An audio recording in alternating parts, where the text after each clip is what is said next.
Senhor, meu amado irmão, minha amada irmã, seja bem-vindo ao EBD em Foco. Meu nome é Herberson, estou aqui para mais uma aula da Escola Bíblica Dominical. Essa aula que eu faço aí toda semana, já tem aí quase um ano que eu criei aqui o canal no YouTube e fiz o meu site, o EBD em Foco. É um site que fornece material exclusivo para professores da Escola Dominical, slides em PowerPoint, para que você possa usar na sua igreja. Então acesse aí o meu site, né, www.ebdinfoco.com. Na descrição do vídeo você vai estar vendo aí o link, só clicar, vai direto para o site onde baixa o slide. E se você estiver no Facebook, no YouTube, você vai ver esse link aí. Outra coisa se você estiver no YouTube, se inscreva no meu canal. Tem aí a questão aí do o botãozinho para se inscrever, um sino que aparece para você ativar as notificações. Daí você vai clicar, aí se inscrever e receber as notificações toda vez que eu postar algum vídeo novo. Eu não tenho vídeo só de comentários, viu? Eu tenho vídeos que eu falo também de educação cristã, como que você dá uma aula dinâmica, como que você dá uma aula com slide. E se você quiser se aprofundar mais ainda, acesse meu site que eu tenho um curso, que eu ministro aula nesse curso. Eu ensino você a ser um professor eficiente, um professor que dá uma aula realmente transformadora de vida. Nesse curso eu falo dos 4 Cs da educação cristã, que são 4 conhecimentos que um professor da Escola Bíblica Dominical precisa ter para que ele possa ministrar uma aula boa de verdade, uma aula que transforma vidas. Então acesse aí, se inscreva no meu canal, clique em gostei aí no vídeo, vá na página do Facebook, curta a página, veja os vídeos que tem lá, tenho certeza que você será ricamente abençoado. Então vamos lá, essa lição número 11 fala vivendo de forma moderada. Então nós vamos falar aqui de temperança, ou seja, domínio próprio. Então estamos falando do fruto do Espírito Santo. Não podemos perder o foco da aula, né? O foco da aula é o fruto do Espírito como um todo. A gente vai falar, né? Sempre vai fazer referência às aulas anteriores sobre o fruto do Espírito, e nessa aula é um dos frutos do Espírito, ou uma das virtudes do fruto do Espírito, como alguns preferem falar, que é a temperança. Então, vamos lá, o textuário diz: melhor é o longânimo do que o valente, e o que governa o seu espírito do que o que toma uma cidade. Provérbio 16:32. Verdade prática: a temperança ajuda o crente a ser moderado em todas as áreas e circunstâncias da vida. Um resumo aqui da lição: temperança, né? Você vai ser moderado em todas as áreas da sua vida. Então isso aqui é uma virtude do fruto do Espírito que tem que ser desenvolvida na vida do cristão. Leitura bíblica em classe se encontra em 1 João 2, de 12 a 17. Eu costumo não fazer essa leitura porque suponho que você já fez e eu quero ganhar tempo do conteúdo em si. Mas tem uma passagem bem interessante aqui que diz assim, versículo 15: não ameis o mundo, nem o que no mundo há. Se alguém ama o mundo, o amor do Pai não está nele. Então a gente vê aqui que quem ama o mundo não ama Deus. Então a gente vê muitas pessoas que dizem que ama Deus, mas a gente vê nas suas atitudes que ele não ama. E quando a gente olha para essa pessoa, a gente vê que de fato ela não tem domínio próprio. Ela não consegue resistir às paixões que o mundo oferece. Então o mundo vai oferecer coisas que aparentemente são boas, mas no fundo são coisas ruins. Estamos ofendendo a Deus se praticarmos tais pecados. Então, nesse momento, o crente tem que ter o seu domínio próprio, ou seja, ele tem que resistir a essas tentações. Vamos lá. Aqui agora, na introdução, vamos fazer uma introdução aqui de acordo com o que é feito na revista, né? Já partir aqui para a lição em si. Nesta lição, veremos que o crente deve ser livre de qualquer intemperança. Olha só, intemperança, o contrário de temperança. Então, um intemperante, né, é aquela pessoa que eu coloquei uma imagem que não representa exatamente o que é alguém intemperante, mas é alguém que não tem domínio, né? Alguém que não tem como é que se diz assim, Estou procurando aqui uma palavra, né? Uma pessoa que domina a si mesmo, uma pessoa que tem um domínio que ela diz para si mesmo que ela não deve fazer. É claro que isso só é possível se nós sermos livres em Cristo, ou seja, nós somos ali guiados pelo Espírito Santo, somente assim que nós seremos temperantes. Estudaremos a temperança como um dos aspectos do fruto do Espírito, em oposição à glutonaria e à prostituição. Então a gente vai estudar aí a temperança, né, como sendo o contrário, né, de glutonaria e prostituição, ou seja, é oposto a essas coisas. Nas lições anteriores, o comentarista da revista sempre está fazendo isso, falando de um fruto do Espírito e fazendo uma oposição às obras da carne. E no caso aqui é glutonaria e prostituição. Vamos entender melhor cada um desses temas aqui. Temperança, o domínio das inclinações carnais. Tópico 1, aí vamos falar da temperança como um todo aí, né, nesse tópico. Vivendo de modo sóbrio. Então vamos lá. O crente dominado, né, pela velha natureza, eu não gosto nem de colocar a palavra crente aqui. Eu poderia ter colocado entre aspas. Porque quem é dominado pela velha natureza não é crente, não é salvo. Ele pode até ser crente na igreja, participar das coisas, mas ele não é salvo. Ele não é salvo. Então a gente vê aqui que essa pessoa, né, dominada pela velha natureza, ela é parecida, é igual a um vulcão ativo. O que um vulcão faz? Um vulcão ali perto de entrar em erupção, ele pode devastar cidades inteiras e fazer milhares de vítimas. Então, uma pessoa que é dominada pela velha natureza, ela não vai ter domínio próprio, né? Da mesma forma que um vulcão não tem domínio próprio. Então, o vulcão, quando ele sai aquela larva ali, já era, sai destruindo tudo. Então, comparando aqui, né, uma pessoa que é dominado pela velha natureza, com um vulcão a gente vê que ele traz destruição. O que procede do interior de quem não tem o fruto do Espírito? Da mesma forma que o que procede do interior de um vulcão. Vamos fazer essa comparação. Olha só o que Jesus disse em Lucas 6,45. O homem bom, do bom tesouro do seu coração, tira o bem, e o homem mau, do mau tesouro do seu coração, tira o mal. Porque da abundância do seu coração fala a boca. Então, se a sua boca só fala coisas ruins, é porque o seu coração está cheio de coisas ruins. A Bíblia está falando aqui que a boca só fala do que o coração está cheio. Se o seu coração for mau, a sua boca só irá falar coisas ruins. E isso significa que você vai prejudicar o próximo e, né, consequentemente, prejudicando a si mesmo e pecando contra Deus. Nós fomos salvos pela graça. Então, a graça de Deus nos alcançou. Se a graça de Deus nos alcançou, não faz mais sentido eu andar ali praticando as obras da carne. Então, ou seja, nós temos que viver de modo sóbrio, justo e piedoso. Ou seja, a salvação, ela trouxe para nós aí essa libertação do domínio do pecado. Então, o pecado não me domina mais. Eu ainda posso até pecar, eu ainda posso até falhar. No entanto, ele não tem mais domínio sobre a minha vida. E se você crê em Jesus como Salvador, o pecado também não tem mais domínio sobre a sua vida. Se ele não tem mais domínio, agora quem é que domina a sua vida? É o Espírito Santo.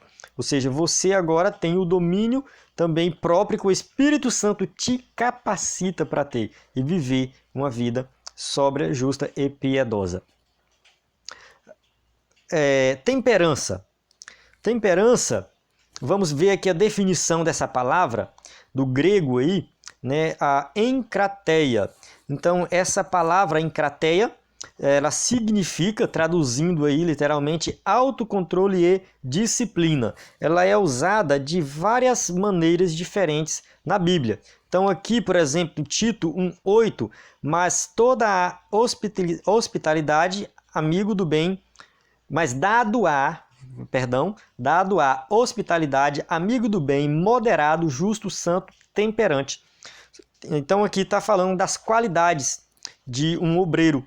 Então ele tem que ser, né, dado a hospitalidade, moderado e temperante, ou seja, uma pessoa que tem domínio próprio.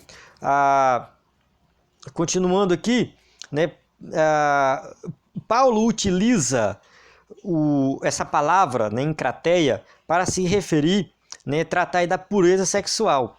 1 Coríntios 7:9 ele diz: mas se não podem conter-se, casem-se, porque é melhor casar do que abrasar-se. Olha só, conter-se aqui significa se segurar, se ter domínio próprio. Então está se referindo à pureza sexual. A gente vai falar desse tema mais na frente. O Espírito Santo, ele habita em nós e ele nos capacita a sermos aí disciplinados e moderados. Então seremos disciplinados e moderados somente com a ajuda do Espírito Santo. O apóstolo Paulo, ele disse o seguinte, 1 Coríntios 9:27, antes subjugo o meu corpo e o reduzo à servidão, para que, pregando aos outros, eu mesmo não venha de alguma maneira ficar reprovado. Então ele subjuga o seu corpo, ele entrega o seu corpo à servidão, para servir. Ele não está para ser servido, é a servidão, né? Para que pregando ele não venha de alguma forma ficar o quê? Reprovado. Então ele reduz, ele entrega, ele não deixa as paixões do mundo tomar conta da sua vida, mas ele entrega a servidão para servir a Deus. Continuando, a mansidão, é bom fazer essa comparação aqui, que ela é diferente de temperança. Né? Mansidão foi o tema da lição anterior, a gente falou de mansidão. E a temperança, né, é o tema dessa lição. A mansidão significa controlar-se em momento de ira. Então você está passando por uma situação que alguém te ofendeu e você se segurou, você não xingou, você não falou mal, você foi manso, ou seja, é uma pessoa mansa, mansidão. A temperança se relaciona aí à questão do impulso sexual, da glutonaria e as questões da carne. Então a gente vê que a temperança está relacionado mais a você resistir às tentações. Então você ter domínio próprio, capacitado aí pelo Espírito Santo para resistir às tentações. Temperança e qualidade de vida. Vamos falar desse tema aqui agora. Temperança é o controle que você vai ter dos desejos e das suas atitudes. Então, a pessoa que tem temperança, o crente que tem temperança, ele vai controlar os seus desejos, ele não vai ser dominado pelos seus desejos. Nós vemos no mundo as pessoas sendo dominadas pelos seus desejos. Elas não conseguem resistir, elas se entregam a todo tipo de pecado, porque elas não resistem às tentações. Mas o crente, ele tem temperança, ele domina os desejos e ele domina as suas atitudes, porque primeiro você tem o desejo, depois você coloca em prática. Então você tem que dominar um para conseguir dominar o outro. Deus não proíbe você de comer e beber, né? Ou seja, Deus ele deu para você aí uma condição financeira de você ter uma vida tranquila, de você comer bem, beber bem, não beber bebida alcoólica, né? Vou colocar aqui, mas beber um suco, beber refrigerante, você tem o direito de fazer isso, Deus te deu isso, de você ter uma vida feliz, você ser uma pessoa que se alegra, que se diverte com seus amigos, que faz um churrasco, enfim, você é feliz de ter conforto, né? De ter a casa própria, de ter o seu carro, você pode ter tudo isso, né? Você pode ter, e Deus não proíbe você de ser uma pessoa que vive, né, com uma boa qualidade de vida. Significa que você tem que ter uma vida equilibrada. É isso que Deus quer, que nós tenhamos uma vida equilibrada, livre de excessos. Ele te dá o que comer, mas na medida certa, para que você, né, saiba administrar isso e comer na medida certa. O conforto também na medida certa. Certas pessoas, quando têm conforto, não querem ir à igreja porque preferem estar em casa, é mais confortável estar em casa, assistindo televisão. Aí a pessoa começa a a viver em excesso. Ou seja, o conforto está tirando aí o seu crescimento, está impedindo de crescer espiritualmente. Então nós temos que ter uma vida equilibrada. Isso é importante. O cristão tem que ter uma vida equilibrada. E quem tem domínio próprio vive longe do pecado, se afasta do pecado. Então a gente vê aí que a pessoa que exercita esse fruto do Espírito Santo, ela consegue resistir às tentações. Já quem não tem, né, domínio próprio, o crente, entre aspas, aí, que não tem o domínio próprio, ele comete todo tipo de excesso. Então, ele envergonha a igreja e envergonha o nome de Cristo. Então, nós temos que ter domínio próprio, até mesmo porque se você não tem, é porque você ainda não tem o Espírito Santo na sua vida e vai acabar cometendo excessos e que isso é pecado. O que é nascido da carne é carne e o que é nascido do Espírito é Espírito. João 3:6. Então a gente vê aqui que quem nasce do Espírito, ou seja, quem se converteu de verdade e crê em Jesus como Salvador, nasceu do Espírito. Então ele é Espírito, ele vive de modo equilibrado e não segue os padrões do mundo. A leitura feita no começo, ela fala de quem ama o mundo não ama a Deus, ou seja, o amor de Deus não está em quem ama o mundo. Então a pessoa que nasceu de novo, que é uma nova criatura, ela não segue os padrões do mundo, porque os padrões do mundo é exagero, é tudo exagerado, não tem equilíbrio. E o crente sim que tem equilíbrio. Vamos agora estudar temperança na vida de Cristo. Vamos aprender um pouco com o mestre. A Bíblia diz assim: e o verbo se fez carne e habitou entre nós. João 1,14. O verbo se fez carne significa que Jesus, sendo Deus, se transformou, ou seja, habitou entre os homens. Ele nasceu de uma mulher, ou seja, ele nasceu como um ser humano, mas ele foi gerado pelo Espírito Santo. No entanto, ele se fez carne. Ele passou a ser agora um homem também. Ele é Deus e homem. Mas assim, mesmo sendo homem, ele não praticou as obras da carne. Em momento algum, Jesus cometeu algum tipo de pecado. A Bíblia diz que ele não pecou em hipótese alguma. Então ele viveu uma vida de santidade do começo ao fim. E Jesus também, a gente vê que ele era cheio do Espírito Santo, ou seja, o Espírito Santo que operava também milagres ali na vida de Jesus. Ou seja, quando Jesus ele opera milagres, muitas vezes a Bíblia fala que ele estava cheio do Espírito Santo. Ele estava na direção do Espírito Santo. Então Jesus, ele é um exemplo. É claro que nós nunca seremos como ele. Nós pecamos todos os dias. Todos os dias nós cometemos uma falha. No entanto, pelo menos uma eu acredito, se não for mais. Mas, no entanto, Jesus não cometeu. Ele era homem e, ao mesmo tempo, Deus. Em tudo foi tentado, mas sem pecado. Ou seja, Satanás foi lá tentar Jesus. Entra aqui um questionamento se Jesus poderia ter pecado ou não. Alguns dizem sim, que ele poderia pecar. De fato, Jesus poderia pecar. Se ele não pudesse pecar, Satanás não teria tentado ele. Outros já falam assim, não, ele jamais poderia pecar. E Satanás foi lá de atrevido, não tinha nada que fazer isso aí, porque ele já sabia que Jesus não ia pecar. Eu, particularmente, acredito que Jesus, como sendo Deus, ou seja, ele 100% Deus, ou seja, é 100% homem, mas 100% Deus, ele não podia pecar. Ele não tinha capacidade de pecar. Porque Deus em si, na sua natureza, ele não tem pecado, não faz sentido dizer que existe a possibilidade de Deus pecar. Muitos falam, mas ele também era homem. Mas o homem, a gente tem que entender uma coisa, o homem em si, a carne, ela não é pecaminosa. Deus criou Adão sem pecado. Deus criou Adão perfeito. Adão, ele não tinha pecado.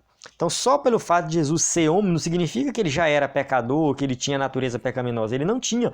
Adão também não tinha natureza pecaminosa. Nós temos a natureza pecaminosa. No caso, teve 3 pessoas que não tiveram a natureza pecaminosa: Adão e Eva e o próprio Cristo. Como um homem também, ele era ser humano, mas ele não teve a natureza pecaminosa. Então, eu acredito que, como Deus, ele jamais poderia pecar. No entanto, ele não deixa de ser um exemplo para nós. Nós podemos olhar para a história de Jesus, os momentos ali da sua tentação e aplicar na nossa vida. Como que Jesus conseguiu viver uma vida de santidade? A gente vê que ele evita o pecado, ele prioriza a palavra de Deus, então ele usa a palavra de Deus para combater o pecado. Isso é muito importante. Então a gente vê que Satanás também vem com a palavra, mas Jesus vem com um conhecimento muito maior, afinal de contas a Bíblia é sobre ele. Então, ele veio com um conhecimento bíblico muito maior do que Satanás. Significa o que para nós? Aplicando na nossa vida, que se nós lermos a Bíblia e aplicarmos a Bíblia, a palavra de Deus na nossa vida, nós com certeza iremos vencer o pecado. Continuando, a velha natureza. Então, falando aqui da velha natureza, ela deseja apenas o que é deste mundo. Então, a velha natureza sempre vai olhar para o mundo, para os prazeres do mundo, para as coisas do mundo. Só que isso não é o que Deus quer para nós, porque quando nós somos guiados pelo Espírito, nós vencemos as paixões carnais. Então, nós conseguimos vencer essas paixões, esses desejos pecaminosos, porque nós somos guiados pelo Espírito Santo. Segundo tópico, prostituição e glutonaria, o descontrole da natureza humana. Então vamos lá, fugir da prostituição. Primeiro subtópico, a palavra prostituição significa aí do grego porneia. Porneia vem aí de imoralidade, relações sexuais ilícitas. Então a gente vê aqui que a Bíblia fala aqui em Efésios 5:3, mas a fornicação e toda impureza ou avareza nem ainda se nomeia entre vós como convém a santos. Então, ou seja, esses atos pecaminosos que a Bíblia cita aqui não é nem para se nomear, não é nem para falar, não é nem para tocar no assunto. Ou seja, não é nem questão de não fazer, não praticar. Nem se nomeie entre vós. Ou seja, nem se toque no assunto, nem fale disso, porque é algo pecaminoso. Nós somos novas criaturas e devemos evitar a prostituição e a infidelidade. Ou seja, tudo isso vem dessa palavra, porneia. A palavra porneia, ela fala de pecado sexual como um todo. Então a gente vê aí como um todo, não só referindo no caso, a fornicação, mas também a masturbação, a pornografia, e alguns estendem o conceito dessa palavra até adultério. No entanto, a Bíblia tem uma outra palavra para adultério, que é moikeia. Então, assim, fica a dúvida se porneia também se refere a adultério. Mas, de qualquer forma, a palavra porneia, ela se refere a pecados sexuais, a imoralidade. Então, como novas criaturas, jamais devemos cometer esses tipos de atos pecaminosos. Continuando, vivemos em uma sociedade que aceita e propaga o sexo antibíblico.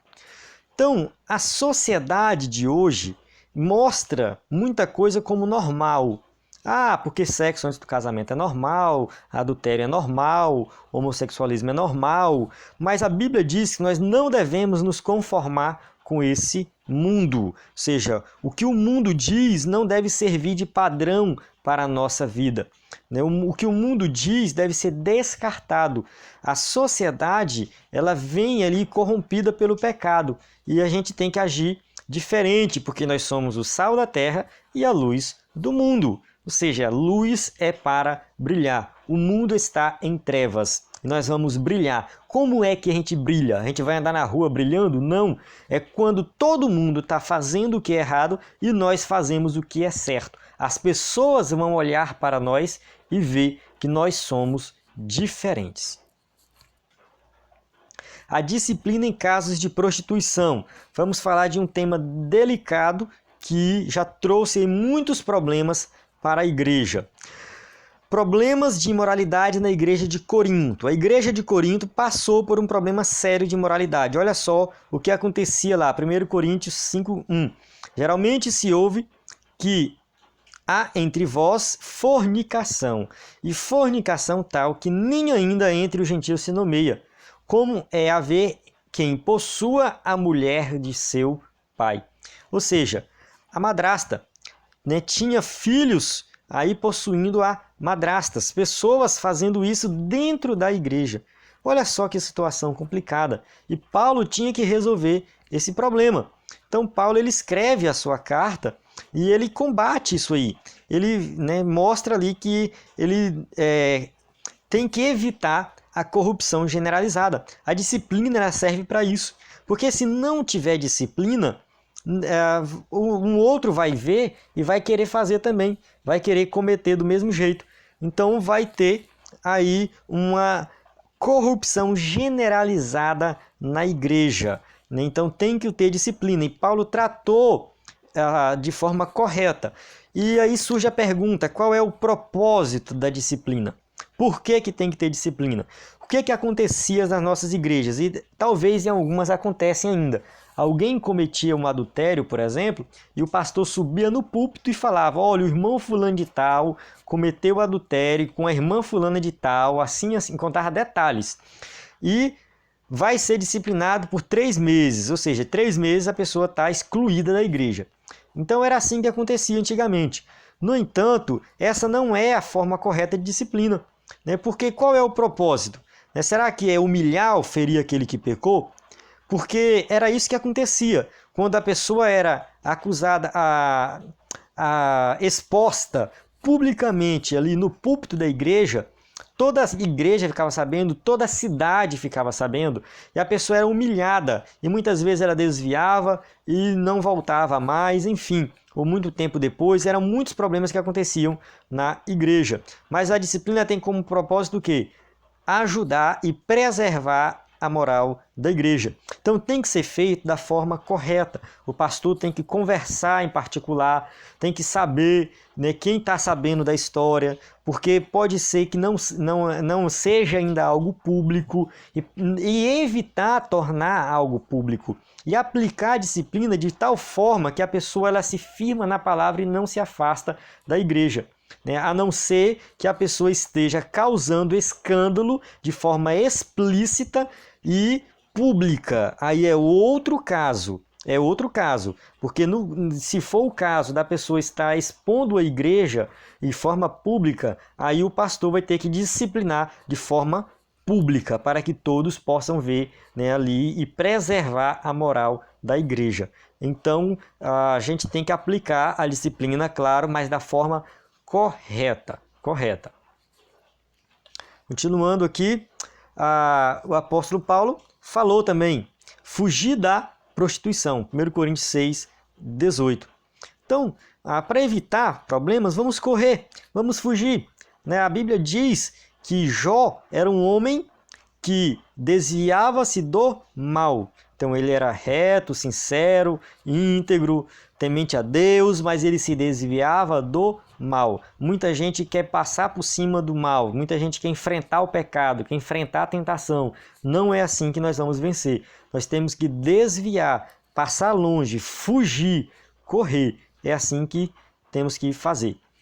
Nosso corpo pertence ao Senhor. Quando se fala de porneia, prostituição, adultério, fornicação, a gente está falando do corpo, pecado contra o corpo. E o nosso corpo ele pertence ao Senhor, afinal de contas, foi Ele que nos criou. Então Deus ele nos criou, Ele nos deu fôlego de vida, Ele nos fez. Então nosso corpo é dele, tem que ser usado para a glória dele. E só concluindo esse tópico, né, temos que começar a prestar atenção nas nossas atitudes e, né, preservar o nosso corpo do pecado da prostituição. Todo mundo está sujeito a cair. Nunca devemos nos esquecer disso. Não fique pensando, assistindo essa aula ou estudando a revista, porque eu jamais irei adulterar, eu jamais irei cometer fornicação. Não fale isso, não fale isso. Todos nós estamos sujeitos a isso. Então nós temos que orar muito, temos que jejuar, ler a Bíblia, fazer a obra, participar mesmo das coisas de Deus para que nós possamos manter distância do pecado e não cair aí em adultério, por exemplo. A glutonaria e seus males. Vamos falar agora de glutonaria. Glutão é aquele que come em excesso e com voracidade. Então o glutão é aquele que exagera, ali pode-se dizer, na comida e na bebida.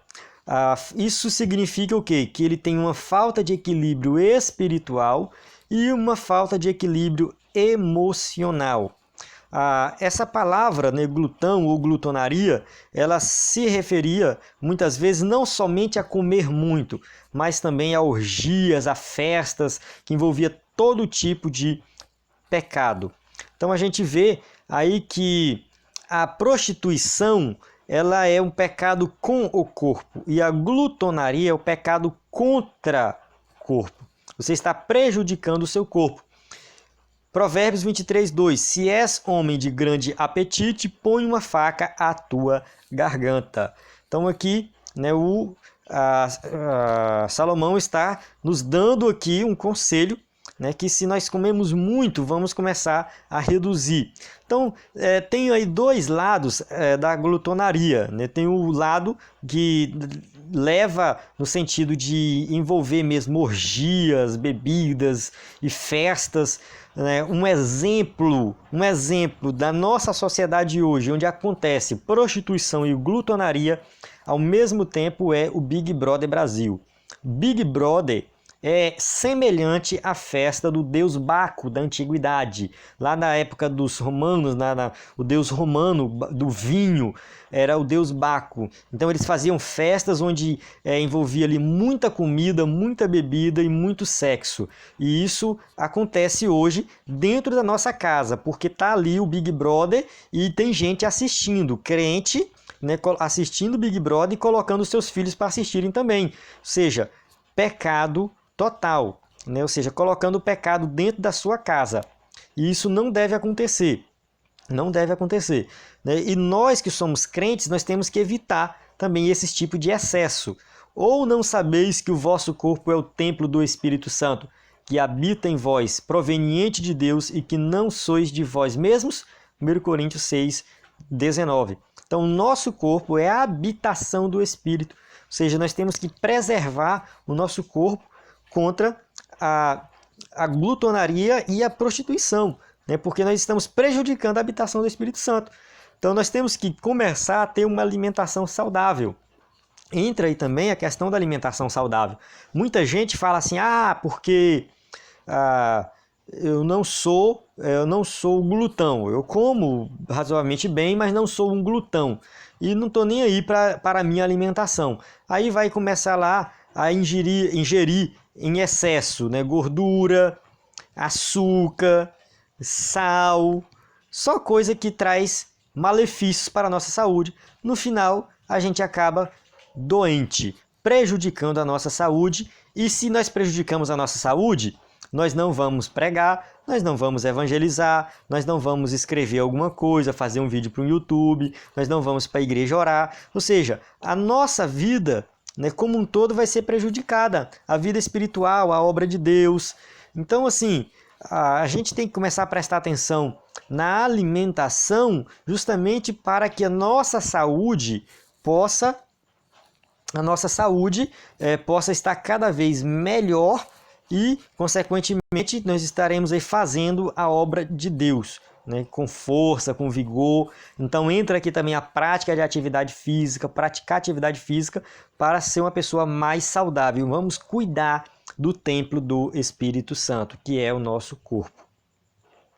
Muitos maltratam o corpo e depois ficam a clamar a Deus por um milagre. Façamos a nossa parte.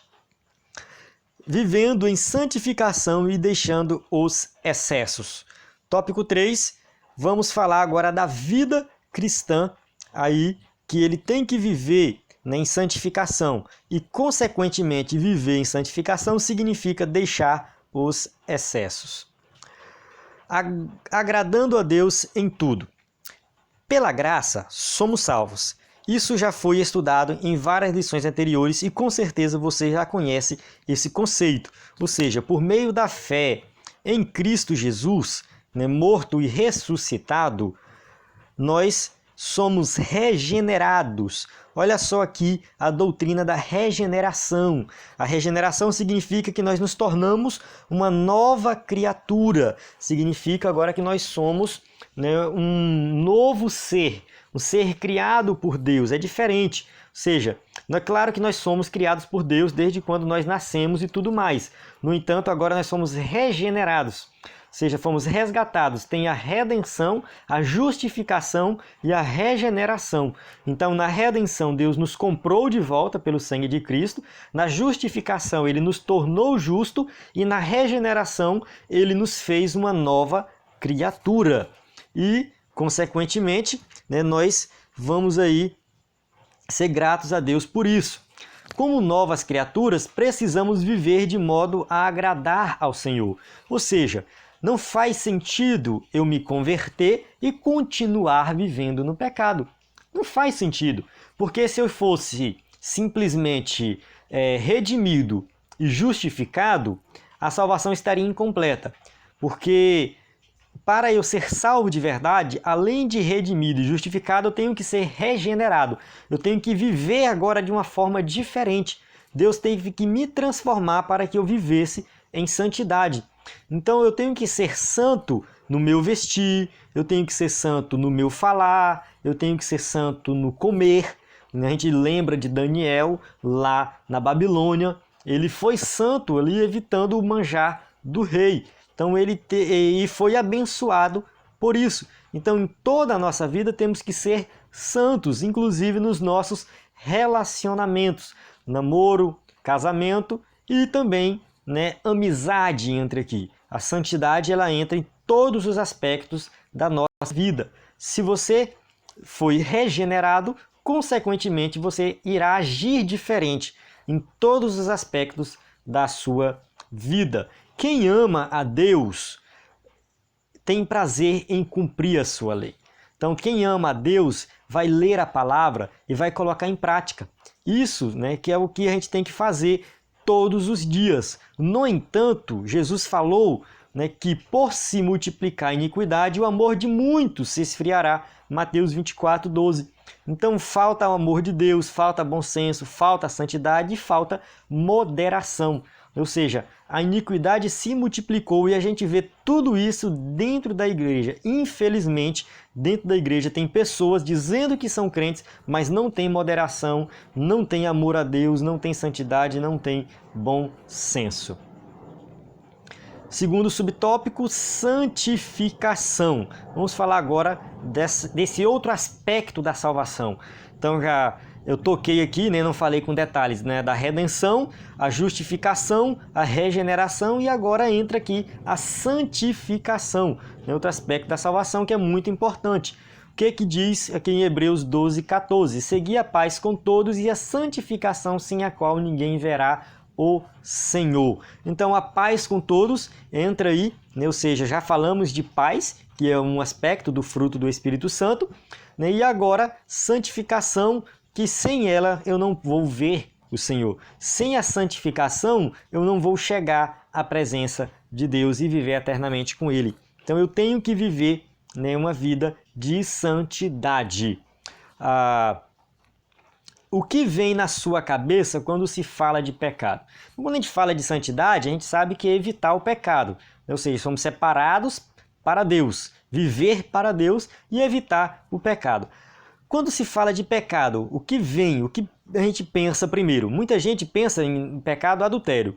E quando fala da igreja, parece que na igreja pecado é só adultério. Ou então homossexualismo, ou então roubo, fornicação, dentre outras coisas. Então tem várias coisas que a gente já pensa logo que só isso é pecado.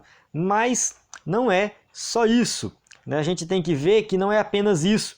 Pecado é o que? Errar um alvo. A palavra pecado, né, no seu sentido original, é errar um alvo. Ou seja, tudo que não agrada a Deus. Tudo que não agrada a Deus. Qualquer coisa, uma mentirinha, é pecado.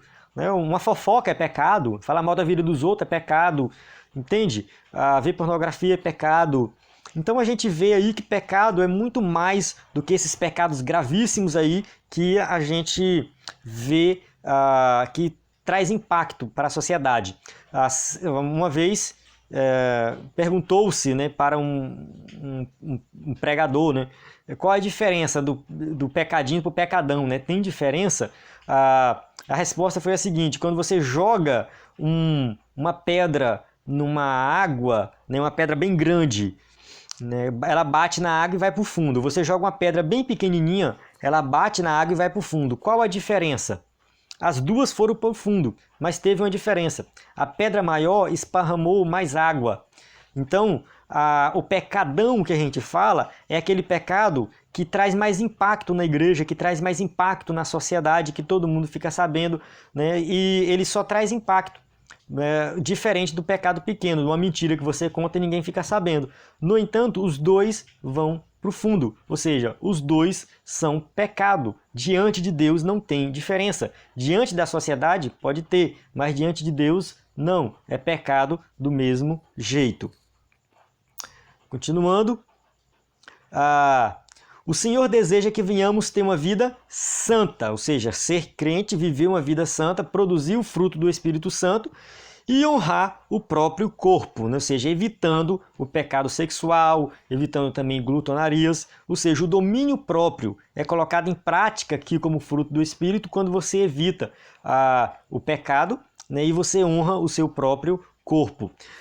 O 1 Tessalonicenses 4,4 diz assim, que cada um de vós saiba possuir o seu vaso em santificação e honra. Então, vaso aqui se refere à pessoa, ao corpo da pessoa, e está falando de um casal, né? Ou seja, o sexo entre cônjuges não é pecado, mas precisamos compreender que nossos corpos são santos. Então, até mesmo dentro do casamento, você tem que saber aí preservar a santidade do seu corpo. Não é pecado, né, sexo no casamento. Na verdade, assim, antes do casamento o sexo é pecado, dentro do casamento a falta dele é pecado, né, mas tem que também ser aí de forma que honra, né, o homem respeite a mulher e a mulher respeite o homem. Terceiro subtópico, deixando os excessos. Então vamos lá. Viver de maneira que agrada a Deus é difícil. Não é fácil. De fato, se nós formos olhar assim, como é que eu agrado a Deus? Como é que eu sigo a lei de Deus? Não é fácil. No entanto, é possível. Ou seja, existe a possibilidade de eu fazer isso. E como, né, que isso é possível? Porque não estamos sozinhos. O Espírito Santo habita em nós. Então nós temos a ajuda do Espírito Santo. Ele está em nós. Não adianta a gente querer tentar vencer as tentações sozinhos, resistir ao mal sozinho, resistir à prostituição, à glutonaria sozinho. Nós temos que contar com a ajuda do Espírito Santo. Então vamos orar e pedir para que Ele, né, nos ajude a ter uma vida equilibrada, sadia e santa. Conclusão: a temperança como fruto do Espírito Santo nos ajuda a ter uma vida disciplinada e feliz. Que venhamos ser cheios do Espírito, aprendendo com Ele a disciplina espiritual em todas as áreas de nossa vida. Então, assim, né, a temperança vai nos ajudar a ser feliz. A gente fala, como é que eu vou ser feliz? Ou seja, seja temperante, controle, né? Ou seja, tenha esse fruto do Espírito Santo.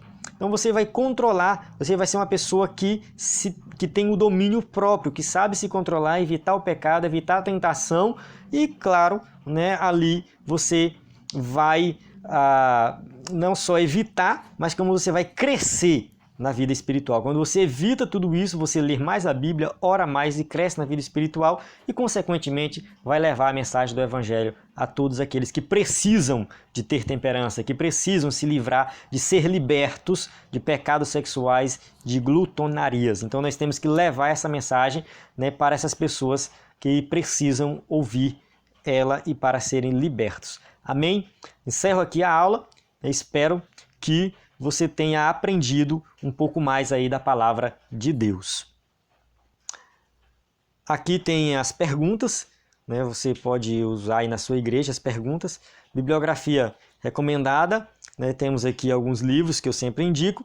E aqui um slide que eu falo, né, para você acessar o EBD em Foco e aí ver um conteúdo exclusivo para professores da Escola Bíblica Dominical. Amém. Até a próxima aula, na próxima semana.